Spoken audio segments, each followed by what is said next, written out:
The American parasite. No one thought it could happen in North America.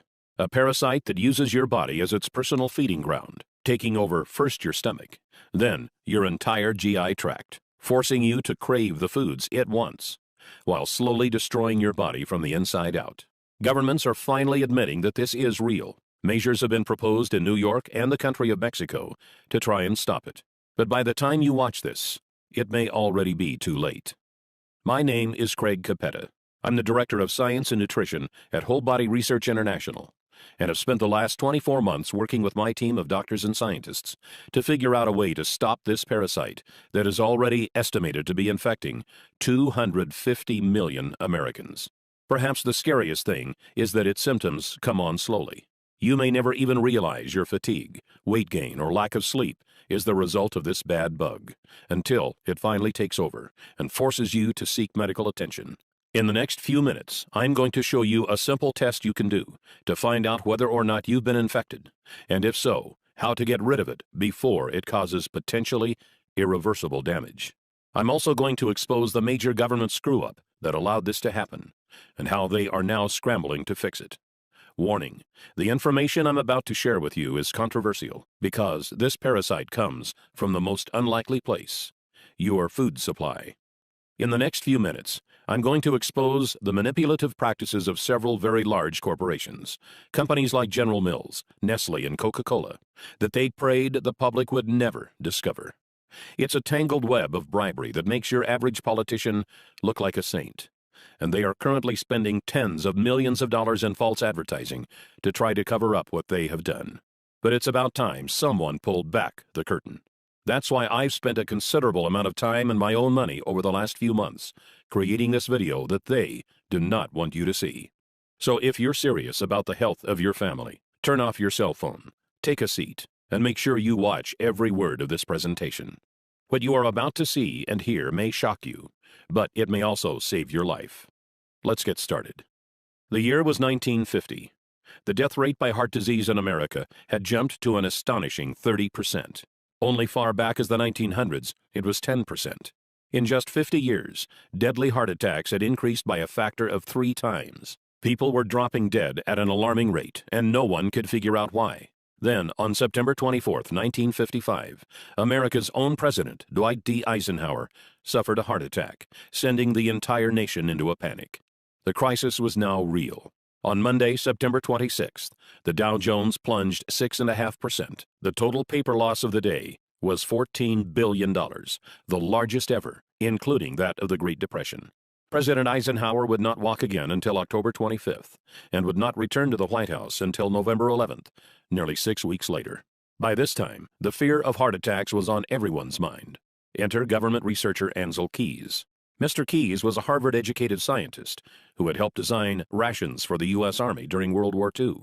Mr. Keys set out to discover why Americans had the highest rate of heart attacks out of any of the first world countries. In what would later become known as the 7-country study, Mr. Keys discovered that Mediterranean nations had the lowest heart attack rates in the world. Their diet also contained the lowest amount of fat. He concluded the American high-fat diet was to blame for our heart attack problem. Correct or not, finally, the public had an answer. In 1956, representatives of the American Heart Association appeared on television to inform the public that a diet which included fats, such as butter and lard, and fatty foods, such as eggs and beef, would directly lead to deadly coronary heart disease. The government's own health officials began recommending people adopt a low-fat diet to protect themselves and their families. Brochures on how to eat low-fat were passed out in schools. No one wanted to suffer the same fate as the president, or worse, drop dead. Most were fine with Mr. Keys' reasoning. He became a celebrated hero and was even put on the cover of Time magazine, though he himself would many years later change his own opinion on the matter. For the time, a low-fat diet was universally accepted as the only surefire heart attack fix. Yet there was one sector that wasn't happy with this, and that was the big food conglomerates. You see, previous to Keys' findings, their favorite way to flavor their foods was by adding more fat. Food scientists had discovered that fat was a flavor carrier. It could deliver taste and odor compounds from different parts of food, and provided texture and mouthfeel that made food taste better. Without fat, food tasted like cardboard.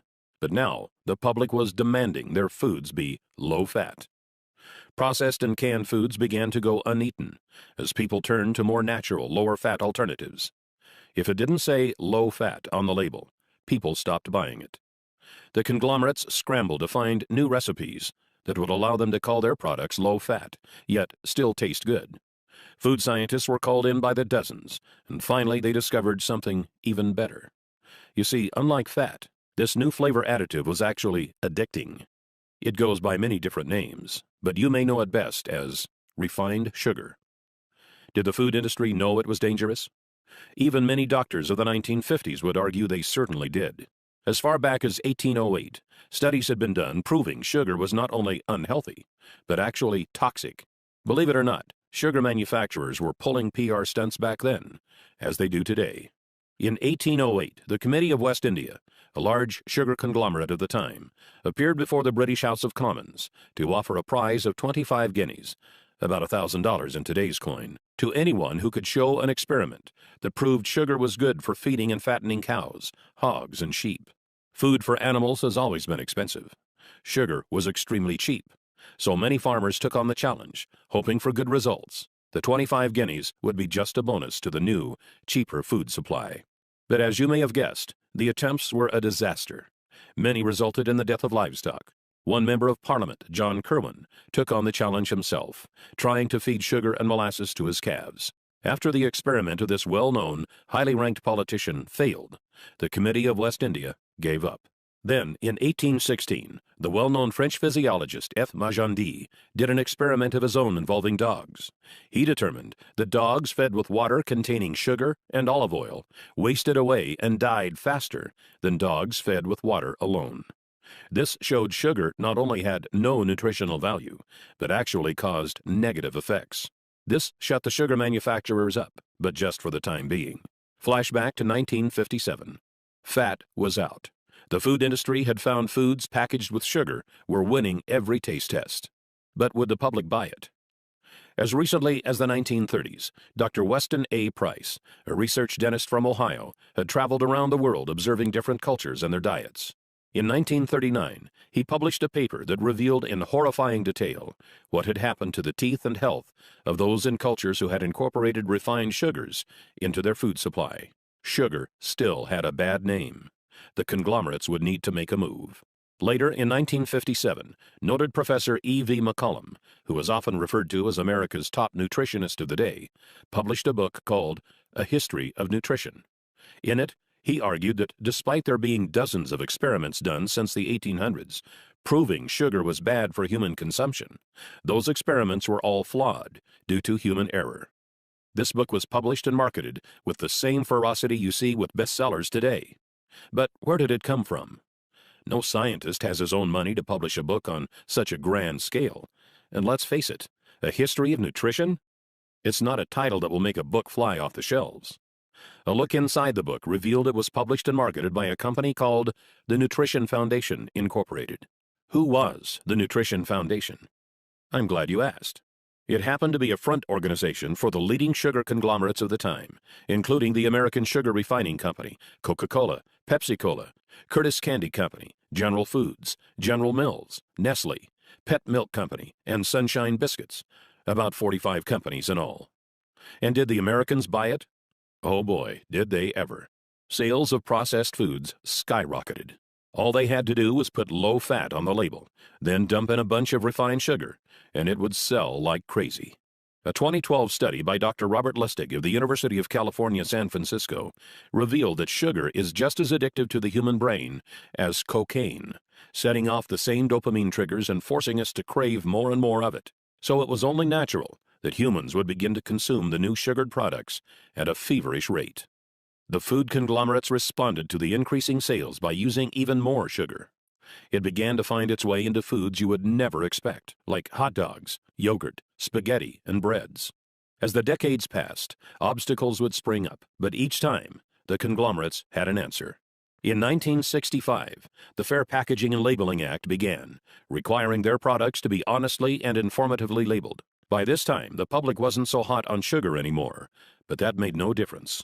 The conglomerates simply hid the sugar by putting it into new forms and creating new names. This way, people wouldn't see the word sugar on the food label, but it could still be hiding inside.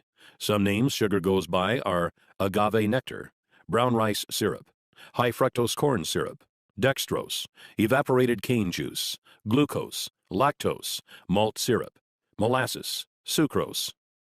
Another classic example is when the sugar pushers began putting the word natural into all of their advertising. Made from natural ingredients became their slogan, but all refined sugars are made from natural ingredients. So is cocaine and heroin. During the 1970s, armed with new studies showing the dangers of refined sugars and exposing them in all of their forms, the American public began to wake up. For the first time since the 50s, sales of certain high-sugar foods slowed down. But the conglomerates had prepared for this and had been hard at work developing yet another weapon of their own: artificial sweeteners. Perhaps the most notorious of these was aspartame, more commonly known as equal or NutraSweet. The story of how it became approved by the FDA is startling. By this time, the diet craze was in full swing, and the diet food market was a billion-dollar industry. It was banned in 1973, and another artificial sweetener, cyclamate, had recently been banned when it was found to cause tumors in tests done on animals. Aspartame was initially also rejected by the FDA, but its developer, Searle, was not having it. Searle presented the FDA 100 different studies that showed it was harmless, studies Searle had funded themselves. Why not? They knew if they could get it approved, they would make billions. But despite what their studies said, every time an independent study was done, it was found to be dangerous for human consumption. For the first time in history, the FDA sought criminal investigation into a food manufacturer for misrepresenting the safety tests of a product. What the investigation revealed was shocking. Deceased lab animals from the tests were not autopsied for months or even years after their deaths, so that rotting would render any tumor data inaccurate. Other animals were found to have tumors cut out and thrown away. Then the animals with the removed tumors were labeled as normal. Obvious tumors were labeled as normal swelling. The FDA easily ruled that aspartame would not receive final approval. But what would follow was a set of dirty political tricks that must have made Abraham Lincoln roll over in his grave. Searle first arranged to actually hire the U.S. attorney who was leading the investigation. Samuel Skinner first resigned from the U.S. Attorney's office, stalling the investigation, then went to work for Searle. Later that year, Donald Rumsfeld was hired on as CEO of Searle. Yes, the same Donald Rumsfeld that was Secretary of Defense during the Bush administration. He appointed several political buddies to top management positions and proclaimed he would get aspartame approved within 1 year. At the time, Reagan had just been elected, and Rumsfeld was part of Ronald Reagan's transition team, who was in charge of choosing a new FDA commissioner. They appointed a man named Arthur Hall Hayes, Jr. One of Arthur Hayes' first acts as FDA commissioner was to appoint a 5-person panel to review the final decision to reject aspartame. 3 of the 5 panel members still voted not to approve it, citing the animal tumors as a big concern. So what did Hayes do? Simple. He appointed a 6th member to tie the vote at 3-3. Then Hayes, a man who knew nothing of food additives, decided he as a commissioner should get a vote also. He then cast the deciding vote himself, in favor of approval. Shortly after this scheme, Hayes resigned from his position as FDA commissioner, after which he was hired by Searle for a position paying hundreds of thousands of dollars a year. I know this sounds like a tale from a political horror movie, but sadly, it is 100% true. After all was said and done, aspartame was approved. Coca-Cola began using it to make Diet Coke, which they then marketed as a weight loss drink. In that first year alone, the FDA received over 600 consumer complaints reporting headaches, dizziness, and other strange reactions to this new, foreign substance our bodies were never designed to handle. But the food conglomerates had won. And since then, over the last 30 years, more and more of these refined sugars, artificial sweeteners, preservatives, and other unnatural elements have infiltrated our food supply, creating essentially a new diet, without ever giving us a choice. The year now is 2013. Governments have finally wised up and are now backtracking, trying to clean up this mess. In March of 2013, New York Mayor Michael Bloomberg fought to lower sugar and sweetener consumption in his city by banning regular and diet sodas over 16 ounces. This September, Paul van der Velpen, the head of Amsterdam's health service, spoke out to call sugar an addictive drug that should be tightly regulated. And just last month, the country of Mexico made motions to put large taxes on sodas, just like the American government did with cigarettes. But like cigarettes, these dangerous additives have now become what feels like a permanent part of our society. So, what is the result of all this? What do these unnatural things actually do once we put them in bodies? Why did the dogs in F. Magendie's study die faster when sugar was added to their diets? Why are more people getting sick than ever before? Why are more people suffering from obesity than ever before? And why is cancer predicted to soar by 50% by the year 2020? The answer may frighten you, as it did me. Doctors are now saying it could be the widest spread health hazard to hit North America since cigarettes, polio, HIV, or hepatitis. In our lifetimes, this one thing will affect more Americans than all four of these combined. In 2005, molecular biologists at Rice University estimated it was already affecting 70% of the American population. What is it? It's the consequence of the unnatural elements we've been exposed to, and the deep, dark secret the food conglomerates are right now, as we speak, spending millions of dollars to try and sweep under the rug. They have some help from the killer itself, because this disease takes over your body from the inside. Most never even know it is there, until it's too late. Its name is Candida, otherwise known as the American parasite. Candida is a type of fungi, a single-celled member of the yeast family. Where did it come from? Was it carried over on a boat from Africa? Or did it come from livestock? Actually, no. Candida is a natural resident of your digestive tract, along with 25 trillion other bacteria, some good and some bad. So long as the balance stays in order, which scientists say now is 80% good bacteria to 20% bad, your digestive and immune systems will continue to function normally. But here's where the problem starts. Candida is a member of the yeast family. And do you know what yeast likes to eat? You guessed it. Refined sugars, artificial sweeteners, and preservatives. All of the things that have been added to our food supply in just the last 50 or so years. Maybe you did the experiment back in science class, where you put yeast on a petri dish and fed it sugar to get it to grow. That's what's happening in your stomach right now. Let's take a look at that picture again. These are actual Candida albicans growing in a petri dish. When you feed the Candida, it starts to breed, faster and faster and faster. Soon it has outnumbered the good bacteria in your stomach. Then it makes its way into your upper and lower intestine and throughout your entire GI tract. Before long, it begins to expand into other parts of your body, resulting in serious medical problems that can cripple your ability to enjoy a happy life. Fatigue, weight gain, sleeplessness, bloating and gas, irritable bowel syndrome, constipation, skin problems, fungal infections. These are just the start of the havoc Candida can wreak onto your body. If you're suffering from any one of these symptoms, it's very likely this parasite is to blame. When you take antibiotics, Candida growth accelerates even faster, as antibiotics kill off many of the good bacteria that would otherwise keep it in check. It's because of all this, doctors estimate that currently, at the time this video was being produced, in the fourth quarter of 2013, 80% of all Americans suffer from some degree of Candida overgrowth.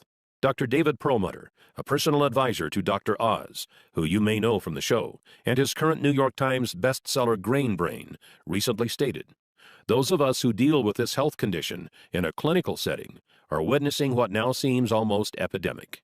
Dr. David Perlmutter. The reason Candida is so dangerous is because it directly affects your digestive system, which is the largest internal organ in your body. It's also the home of your immune system. So when your digestive tract is weakened, so is your ability to combat sickness and disease. Left untreated, it can begin to affect every area of your life. Here is a list of common Candida symptoms composed by Dr. Mark Hyman, recognized Candida authority and best-selling author of The Blood Sugar Solution. General symptoms include chronic fatigue, loss of energy, general malaise, decreased libido. sensitivity to foods, chemicals, or other allergens, eczema, psoriasis, irritable bowel syndrome, toenail fungus. Gastrointestinal symptoms include thrush, bloating and gas, intestinal cramps, rectal itching, altered bowel functions such as diarrhea or constipation, yeast infections, frequent bladder infections, irritable bladder. Hormonal complaints include menstrual irregularities like pain or bleeding, premenstrual syndrome, thyroid dysfunction. Nervous system complaints include depression, irritability, inability to concentrate. Immune system complaints include allergies, chemical sensitivities, low immune function. And if your past history includes chronic yeast infections, chronic antibiotic use for infections or acne, oral birth control pill usage, or oral steroid hormone usage, your chances of having candida overgrowth are greatly increased. One of the scariest things about candida is the way it begins to reprogram you to crave more of the foods it wants. It hijacks taste buds, brain chemistry, and hormones to make you want foods that make it grow faster and mess you up even more. Breads, sugars, refined carbs, sodas, fried foods, carb-heavy foods like pizza and pasta, and of course, desserts and sweets. Do you often find yourself craving these things? If so, it's probably not because you're a naturally unhealthy eater, but because the bad bacteria has taken over. It's like they're down there in your stomach yelling, "Feed me!" forcing you to want foods that worsen your condition, make you gain weight, and make it literally painful for you to go on a diet that doesn't include them. Candida has also been linked to many studies showing it could be the #1 cause of obesity. As Doctors Carolyn Dean and William Crook write in their 2005 book, The Yeast Connection in Women's Health, most women don't have even an inkling that their symptoms could be caused by yeast overgrowth in their bodies. The number of women suffering in silence, not even knowing what is really wrong, and blaming themselves for failing is, I believe, literally numbered in the millions. Millions of women who can't lose weight and have no idea why. The same holds true for men. Once the excess yeast is destroyed, many find they are able to lose the unwanted weight quickly and easily, even that stubborn belly fat most diet plans can't touch. So now let's talk about how to fix it. Here's the good news. To start feeling better, you don't have to necessarily get rid of all of the candida. You just need to balance them out. As I mentioned before, your gut is also home to a lot of good bacteria. To start feeling your best, you just need to get to the 80-20 balance. 80% good bacteria, 20% bad bacteria. There are two ways to do this. The first is going on a real, all-natural diet. That means completely eliminating all processed foods, refined sugars and carbs, artificial sweeteners, and also white breads. Then supplement your body with foods that are high in a special kind of good bacteria called probiotics. Probiotics are clusters of good bacteria that, like a powerful army, go into your stomach and form colonies that far outnumber the candida. They were first brought to attention in 2008 by Nobel Prize-winning physiologist Eli Mechnikov. Noting that Bulgarians at the time lived longer than anywhere else on Earth, he set to find out why, and deduced that it was because of their yogurt-heavy diet. He even named the first probiotic strand he discovered, Lactobacillus bulgaricus, as a tribute to them. Foods that are high in probiotics include sauerkraut, kefirs, olives, and fermented vegetables. Eliminate the unnatural elements from your diet and start eating those foods, and your gut will eventually balance itself out. But let's be realistic. In today's world, that is nearly impossible. Who wants to never eat out at another restaurant, or never go over to a friend's place for dinner? Luckily, there is now a better way. Scientists have recently figured out how to load your gut with probiotics without having to change your diet at all. They've been able to put these living bacteria into pill form, so you can take them with your meals, no matter what those meals may be. They offset the bad foods you eat, populate your gut with good bacteria, and instinctively balance you to the right ratio. Once this happens, all sorts of exciting changes can happen in your body. You have more energy, feel more alert and more active. You can focus better on work. You feel smarter, more productive, more creative. Many no longer have the need for coffee or caffeine, as your body is now able to get more energy from food and tap into it easily. Dr. Alan Walker, professor of nutrition and pediatrics at Harvard Medical School, recently stated, "Evidence from clinical research demonstrates that adding good bacteria to the diet promotes a healthy digestive and immune system. This makes your disease-fighting ability stronger, so you get sick less often." In a 2001 study, Children from daycare centers in Helsinki, Finland, were given milk with and without probiotics. Those who drank the probiotic-enhanced milk were 17% less likely to get a respiratory infection and 16% less likely to call in sick because of illness. Harvard Medical School has also recently gone on record to proclaim probiotics' effectiveness at preventing vaginal yeast infections, as well as antibiotic-induced diarrhea. Dr. Michael F. Roizen, New York Times best-selling author and chief wellness officer at the Cleveland Clinic, recently said, "Taking probiotics is a habit that can really benefit the digestive system, which is intricately connected to our overall health." Many also find weight begins to fall off, since your gut processes food more efficiently. If you've had trouble losing weight in the past, it could be because the candida have clogged up your digestive tract, which can greatly slow down your metabolism. You'll also notice those carb and sugar cravings fade away. You'll actually find yourself craving good, healthy foods that make you look and feel great. All in all, your digestive tract contains 60% of the cells in your body, so it's no surprise that clearing it up can make you feel like a whole new person. Oh, and before I go, I feel it's important I tell you about one more thing. It's important we talk about the costs of not taking care of your gut, because this is not a problem that fixes itself. If you are currently suffering from fatigue, irritable bowel syndrome, skin rashes, reduced sex drive, low energy, obesity, or lack of sleep, then chances are you are one of the 80% of Americans who has some form of candida overgrowth. Unless you are willing to make an immediate, drastic change to your diet, symptoms will only worsen for you as the bad bacteria continues to grow. Think of it this way. Imagine if all of a sudden you decided to never brush your teeth ever again. The plaque buildup that would form is not unlike what goes on in your gut when it's untreated. Sure, you'll be fine for a while, but eventually you'll begin to get cavities and mouth rot, and then you lose your teeth, and you are out of luck. It's very likely the exact same thing is going on in your gut right now. The food that causes bad bacteria to grow on your teeth is the same food that goes into your stomach right after. So it only makes sense that it would cause bacteria growth there also. But in your gut, the consequences are much more severe. While your mouth and teeth are certainly important, they are just a small part of your body. Your digestive tract is your core. It actually contains 10 times as many cells as the entire rest of your body. Untreated, it could begin to affect your health in ways I'd never wish upon anyone. Bad breath, constipation, acid reflux, indigestion, fatigue, lack of sleep, skin problems. These are just the early symptoms. The scariest part is that with 70% of your immune system in your digestive tract, if it can't function properly, you become susceptible to not just getting sick, but to some very nasty diseases like ulcerative colitis, lupus, multiple sclerosis, and arthritis. And those can't be cured by balancing your gut. That's why it's critical you get this handled now, before it's too late. Fortunately, there's an easy way to fight back against the bad bacteria. Simply take 1 capsule of probiotics daily, preferably with a meal. Within just a few days, you'll feel exciting changes in your body. You'll find yourself sleeping better and waking more rested, but with new, exciting energy. You are ready to take on the world. You are no longer tired after meals and no longer find yourself craving bad foods.